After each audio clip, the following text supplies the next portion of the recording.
जय हिंद। मैं सौरभ और आप मेरे साथ फिर से एक बार जुड़ रहे हैं डेली न्यूज संख्या 312 में। आज तारीख है 9 अगस्त और इससे रिलेटेड जो भी फैक्ट्स हैं, चाहे वो करंट को हो या फिर करंट से रिलेटेड स्टैटिक हो, उन सभी को हम आपके सामने लेकर के उपस्थित हैं। ठीक है, मैं बढ़ते अपने पहले प्रश्न की तरफ। फ्यूचर ब्रांड इंडेक्स 2020 में कौन सा भारतीय ब्रांड दूसरे स्थान पर है? उत्तर है रिलायंस इंडस्ट्रीज। अब ध्यान देंगे यहाँ पे कि रिलायंस इंडस्ट्रीज जो है वो दुनिया का दूसरा सबसे बड़ा ब्रांड हो चुका है। और यही वजह है कि आपने देखा होगा कि पिछले दिनों रिलायंस की डिजिटल प्लेटफॉर्म कौन जियो ने अपनी हिस्सेदारी बेचनी शुरू की है, जिस पर मैंने डिस्कस भी करा था कि उसकी लगभग 10% अर्थात 9.99% हिस्सेदारी जो है वो किसने खरीदी है? फेसबुक ने। कितने पैसे का निवेश करके?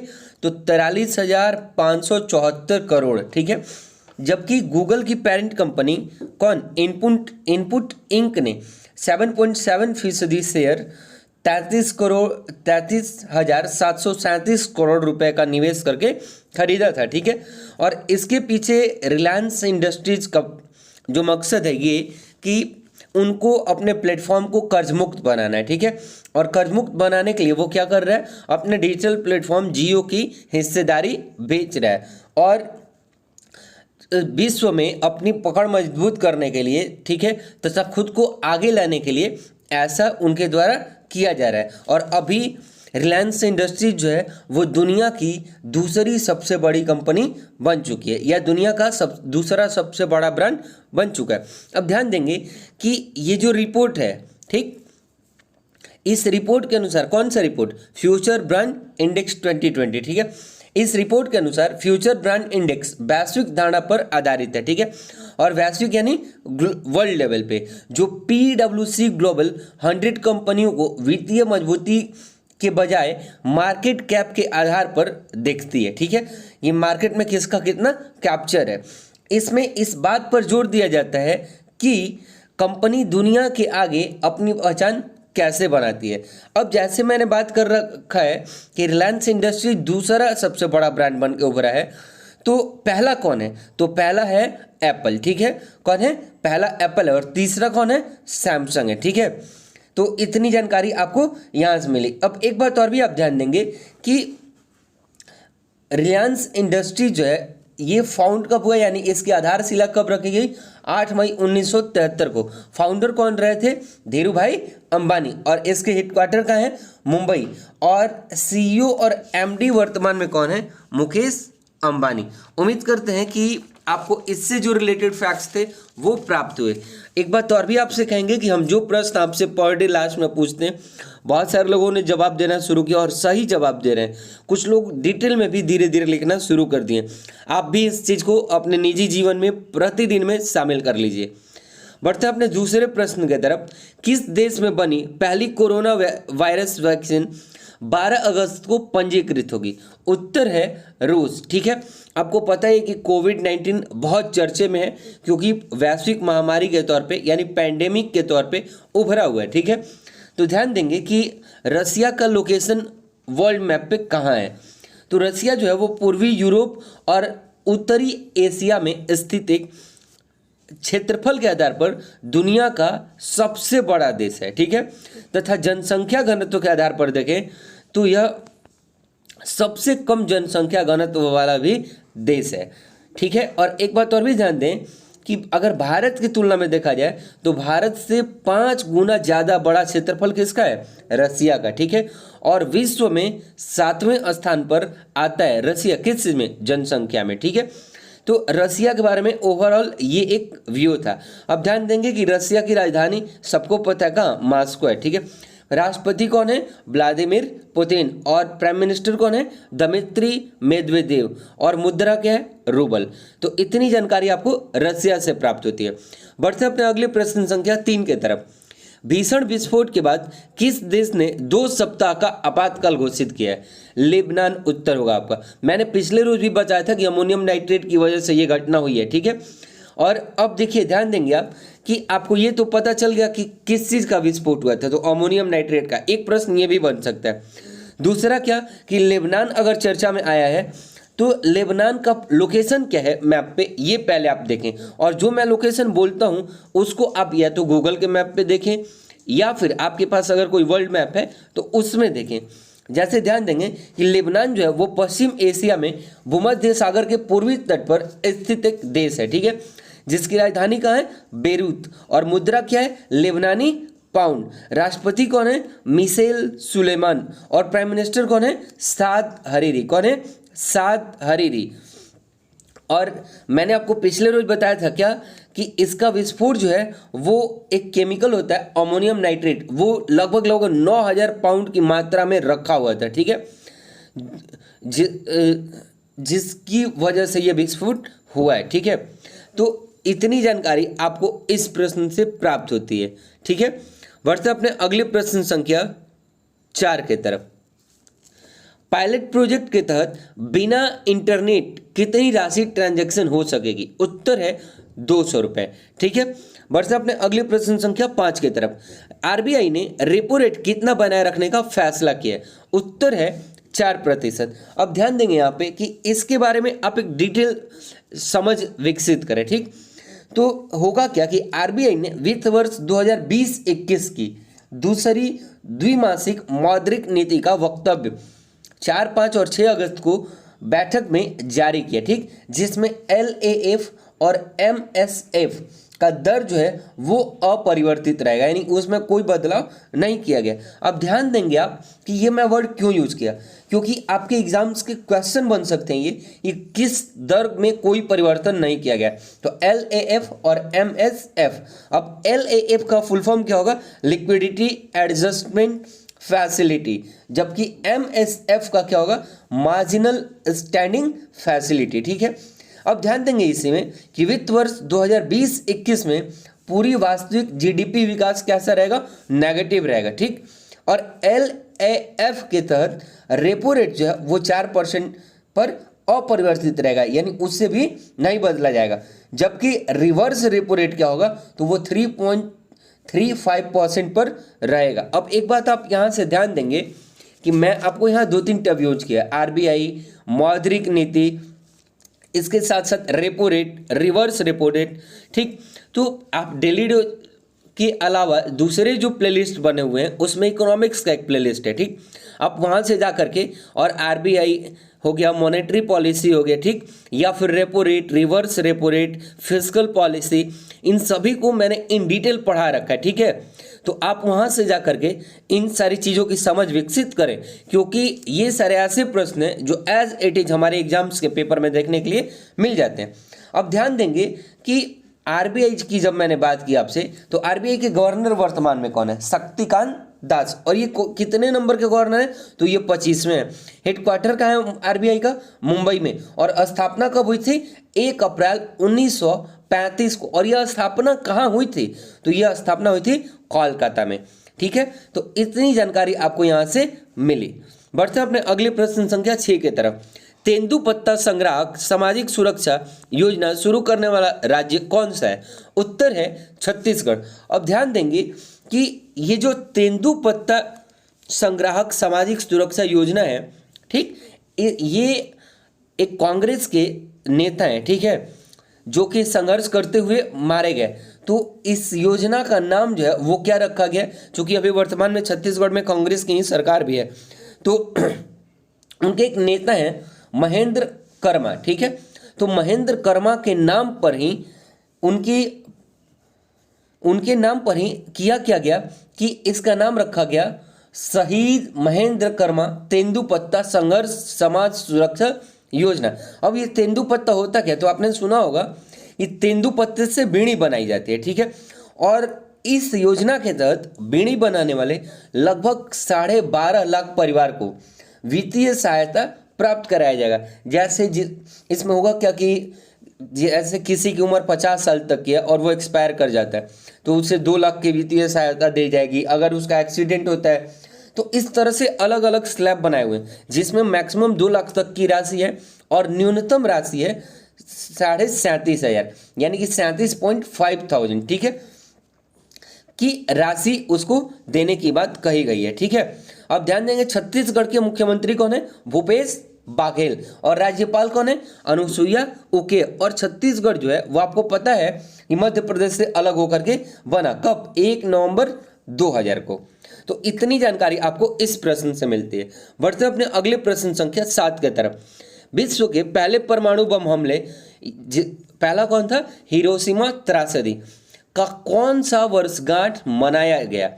तो आप ध्यान देंगे यहाँ पे कि मैं इस प्रश्न को इस डेली डोज में इसलिए डाला क्योंकि एक था हिरोशिमा और दूसरा था नागासाकी।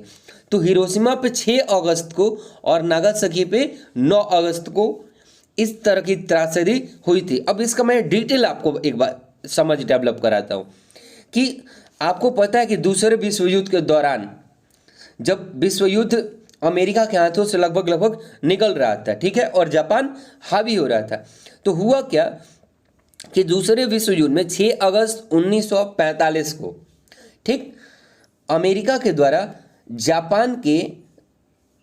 जापान हिरोशिमा का एक शहर था एनोला। कौन सा जगह था? एनोला। यानी कि जापान का एक शहर था हिरोशिमा और हिरोशिमा का एक जगह कौन सा था? एनोला।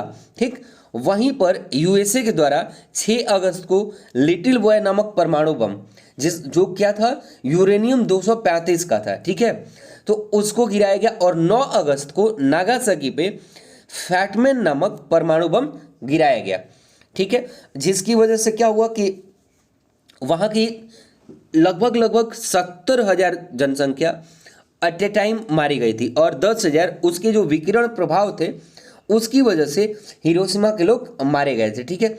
अब एक बात और भी आप ध्यान देंगे कि ये मनाया क्यों जाता है, क्योंकि हर साल 6 अगस्त को इसके अवेयरनेस में, यानी किसके? परमाणु बम के, ठीक है। तो 6 अगस्त को क्या होता है कि परमाणु ऊर्जा और परमाणु हथियार के खतरे के बारे में विश्व शांति को बढ़ावा देने के लिए, जागरूकता फैलाने के लिए 6 अगस्त के हुए हिरोशिमा त्रासदी को याद किया जाता है, ठीक है। द्वितीय विश्व युद्ध कब हुआ था? तो 1939 से लेकर 1945 तक, ठीक है। और यही 2 बम 6 अगस्त और 9 अगस्त को गिरने के बाद तुरंत ही सरेंडर हुआ और द्वितीय विश्व युद्ध समाप्त हो गया, ठीक। तो ये कहानी थी आपको द्वितीय विश्व युद्ध से संबंधित। बढ़ते हैं अपने अगले प्रश्न संख्या 8 की तरफ। किसने प्रसार भारती एवं वर्चुअल भारत के साथ AI सक्षम स्वतंत्रता दिवस समारोह के लिए सहयोग किया? उत्तर है गूगल इंडिया। अब ध्यान देंगे यहाँ पे एक बात आया है प्रसार भारती, और मैंने आपको डेली डोज संख्या 308 के प्रश्न संख्या 2 में प्रसार भारती किसका यूनिट है? ऑल इंडिया का पेरेंट कंपनी है, ठीक है, ऑल इंडिया रेडियो का। तो ये चीज़ें मैंने आपको वहाँ इन डिटेल बता रखा है, ऑल इंडिया रेडियो से फैक्ट्स हों या फिर प्रसार भारती से हो, तो आप जाकर के वहाँ से इस चीज़ को देख लीजिए। बढ़ते अपने अगले प्रश्न संख्या 9 के तरफ, ठीक है। हमारा प्रश्न है, किस वित्तीय संस्थान ने इनोवेशन हब स्थापित करने की घोषणा की है? उत्तर है RBI। और मैंने अभी अभी प्रश्न संख्या 5 में आपको RBI से संबंधित कुछ जानकारियां दी है, तो आप वहां से इस चीज को याद रखेंगे। बढ़ते अपने अगले प्रश्न संख्या 10 के तरफ। भारत ने मछली पकड़ने की सुविधा विस्तार हेतु मालदीव को कितनी राशि दी है? उत्तर है 18 USD। तो अब एक बात आप ध्यान देंगे कि भारत जो है वो विश्व में मछली उत्पादक के तौर पे दूसरे स्थान पे है, ठीक है, रैंकिंग का प्रश्न आपसे पूछ लिया जाता है, जबकि चाइना जो है वो पहले स्थान पे, ठीक है।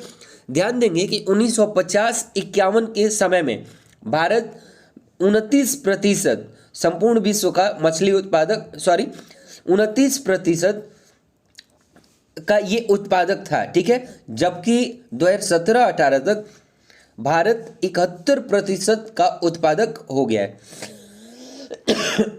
सॉरी।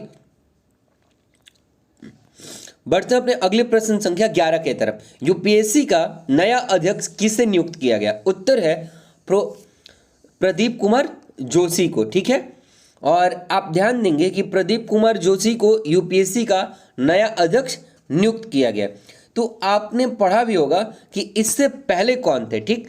तो उम्मीद करते हैं कि आप उनका नाम हमें कमेंट में जरूर बताएंगे।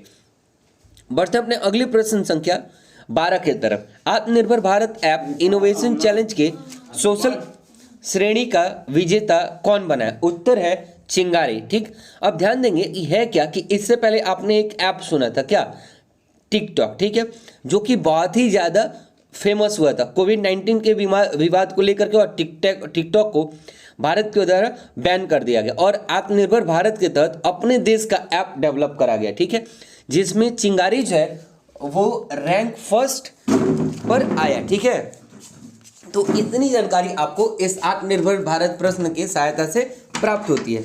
हम बढ़ते हैं अपने अगले प्रश्न संख्या 15 के तरफ। भारत में अगला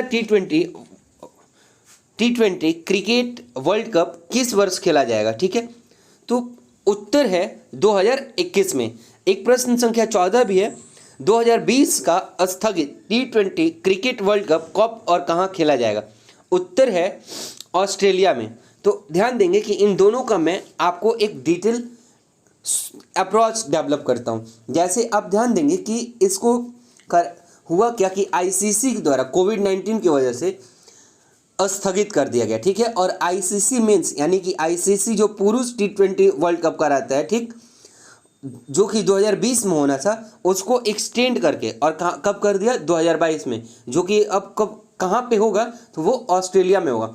जबकि भारत जो है वो टी20 पुरुष वाला वर्ल्ड कप जो है वो 2021 की मेजबानी जैसे था वैसे करता रहेगा।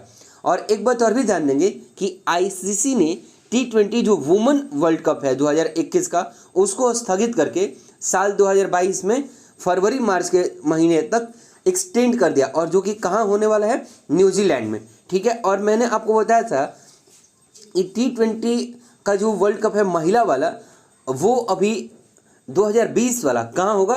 तो यूएई में। और आईपीएल भी कहाँ हो रहा है आपका? यूएई में।